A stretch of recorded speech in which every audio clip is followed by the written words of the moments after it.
ఇద్దరూ ప్రేమించుకున్నారు. చదువు పూర్తయ్యాక పెద్దలను ఒప్పించి పెళ్లి చేసుకోవాలనుకున్నారు. ఇంతలోనే ప్రియురాలు హైదరాబాద్లో ఆత్మహత్య చేసుకుంది. విషయం తెలుసుకున్న ప్రియుడు కూడా మంచిర్యాలలో ఆత్మహత్య చేసుకున్నాడు. నువ్వు లేని లోకంలో నేను ఉండలేని బంగారం అంటూ సూసైడ్ నోట్ రాసి మరీ చనిపోయాడు. తెలిసి తెలియని వయసులో పుట్టిన ప్రేమ ఇద్దరిని బలిగోరింది. ఇంతకు ఆ యువతి ఆత్మహత్య ఎందుకు చేసుకున్నట్టు, ఇద్దరి ఆత్మహత్య వెనుక దాగున్న మిస్టరీ ఏంటి? హైదరాబాద్ బీబీ నగర్ ఘట్కేసర్ రైల్వే ట్రాక్ పై ఓ యువతి ట్రైన్ కి ఎదురుగా వెళ్లి ఆత్మహత్య చేసుకుంది.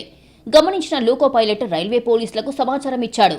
ఘటనా స్థలానికి చేరుకున్న రైల్వే పోలీసులు యువతి బ్యాగ్ లో దొరికిన ఐడీ కార్డు ఆధారంగా వివరాలు సేకరించారు. యువతి ఘట్కేసర్ పరిధిలోని విజ్ఞాన్ కాలేజ్ లో ఇంజనీరింగ్ చదువుతున్న దుంపటి హితవర్షినిగా గుర్తించారు. పేరెంట్స్ కి సమాచారం ఇచ్చారు. మృతదేహాన్ని పోస్టుమార్టం కోసం గాంధీ ఆసుపత్రికి తరలించారు. యువతి సొంతూరు మంచిర్యాల జిల్లా దండేపల్లి మండలం రాజంపేట. హితవర్షిని సొంతూరైన రాజంపేటలో వినయ్ అనే యువకుడు బావిలో దూకి ఆత్మహత్య చేసుకున్నాడు.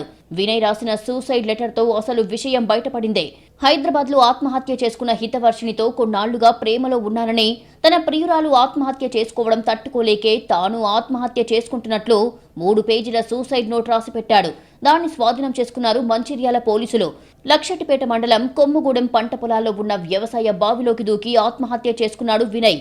సూసైడ్ లెటర్ ఆధారంగా కేసు నమోదు చేసుకుని పోస్టుమార్టం కోసం మృతదేహాన్ని ఏరియా హాస్పిటల్కి తరలించారు పోలీసులు.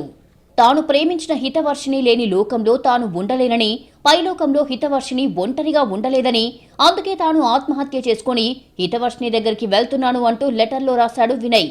ఎప్పటికీ తోడుగా ఉంటారని హితవర్షినికి మాటిచ్చారని, అందుకే చావులోనూ తోడుగా వెళ్తున్నాను అంటూ తన ప్రేమను వ్యక్తపరుస్తూ 3 పేజీల నోట్ రాశాడు. కేసు నమోదు చేసుకున్న మంచిర్యాల పోలీసులు, సికింద్రాబాద్ రైల్వే పోలీసులు దర్యాప్తు చేస్తున్నారు. వర్షిని కాల్ డేటాను పరిశీలించగా ఆత్మహత్యకు ముందు చివరిగా వినయ్తోనే మాట్లాడినట్లు గుర్తించారు పోలీసులు.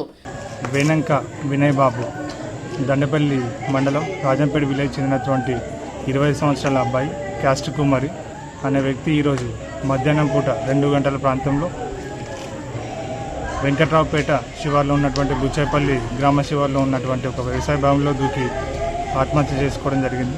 తన యొక్క ప్రేమ విఫలమైందని చెప్పేసి ఆత్మహత్య చేసుకున్నాడని చెప్పేసి వాళ్ళ యొక్క తల్లి అయినటువంటి వేనంక రాజాబా దరఖాస్తు ఇవ్వగా ఇట్టి విషయమై కేసు నమోదు చేసుకుని 174 కేసు నమోదు చేసుకొని దర్యాప్తు చేస్తున్నాం. దర్యాప్తు అనంతరం పూర్తి వివరాలు తెలుసుకుంటాం. Thank you. అయితే వర్షిని ఆత్మహత్య ఎందుకు చేసుకుంది అనే కారణాలపై పోలీసులు దర్యాప్తు చేస్తున్నారు.